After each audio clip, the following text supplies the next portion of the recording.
టీఎంసీల నికర జలాల్లో ఏడు ఏడు టీఎంసీలు మీరు అక్కడ కోత పెట్టేసి ఇక్కడ కొడంగల్కి ఇస్తున్నారు. దానివల్ల బీమా రైతులు అక్కడ నష్టపోతున్నారు, ఇక్కడ కొడంగల్ రైతులు వీళ్ళు నష్టపోతున్నారు. ఎందుకంటే వాళ్ళకు 1,00,000 ఎకరాలకు 7 టీఎంసీలు సరిపోవు. ప్లస్ ఇప్పుడు Jurala it self is overloaded. 8 TMC మీరు 9 అంటున్నారు, అది 8 టీఎంసీ స్టోరేజ్. దానికి ఉన్న నెట్టంపాడ్ ఎకరేజ్ 2 lakhs acres, ఇప్పుడు బీమా 2 lakhs. Jurala it self has 1 lakh acres ayacut. ఇంకా ఇప్పుడు ఏది మన ఇది డ్రింకింగ్ స్కీమ్స్ ప్లస్ కొడంగల్ ఇవన్నీ కాకుండా సిడబ్ల్యూసీ నుంచి హైడ్రాలజికల్ క్లియరెన్స్ లేదు, ఫారెస్ట్ అండ్ ఎన్వైరన్మెంట్ క్లియరెన్స్ కూడా లేదు సార్.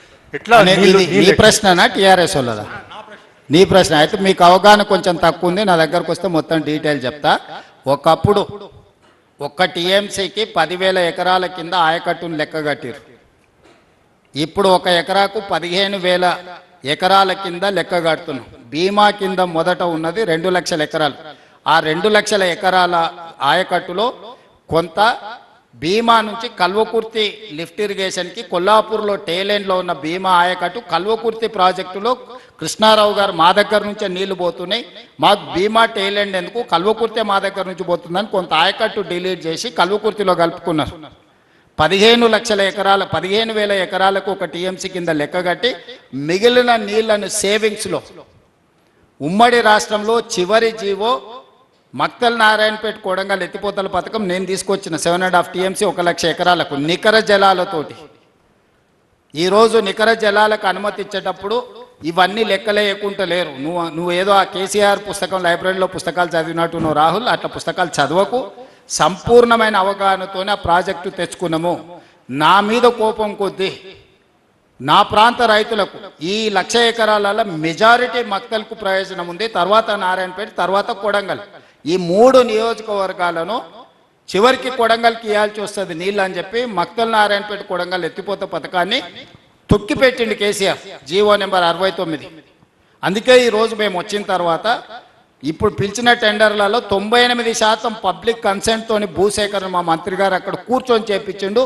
రాత్రి పగలు అక్కడ పని జరుగుతుంది.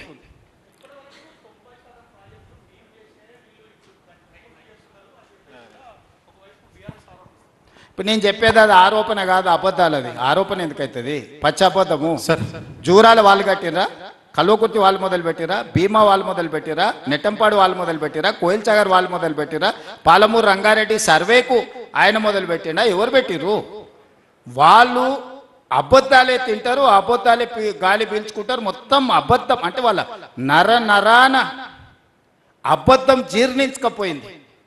ఈరోజు ఏ ప్రాజెక్టు దగ్గరికైనా పోదాం. ఇప్పుడు మీరందరూ మేధావులే కదా, మేమంతా మామూలు వాళ్ళం, కానీ మీరు జర్నలిస్టులు మేధావులే కదా.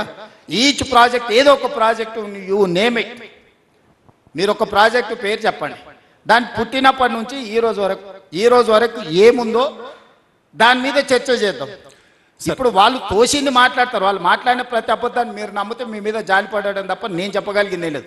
ఒక్క ప్రాజెక్టు పేరు చెప్పు, వాళ్ళు మొదలుపెట్టింది కానీ వాళ్ళు పూర్తి చేసింది కానీ.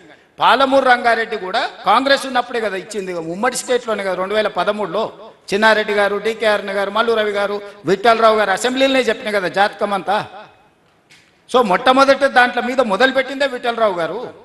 సీఎం గారు, ఇప్పుడు గత కాంగ్రెస్ పాలనలో 50-60 సంవత్సరాల పాలనలో అసలు ఏనాడు ఒక ప్రాజెక్టు చేపట్టని కాంగ్రెస్ పార్టీ బీఆర్ఎస్ హయాంలోనే అసలు కేసీఆర్ అంటేనే నీళ్లు అంటేనే కేసీఆర్, ఈ 10 ఏళ్లలోనే అనేక ప్రాజెక్టులు చేపట్టారు.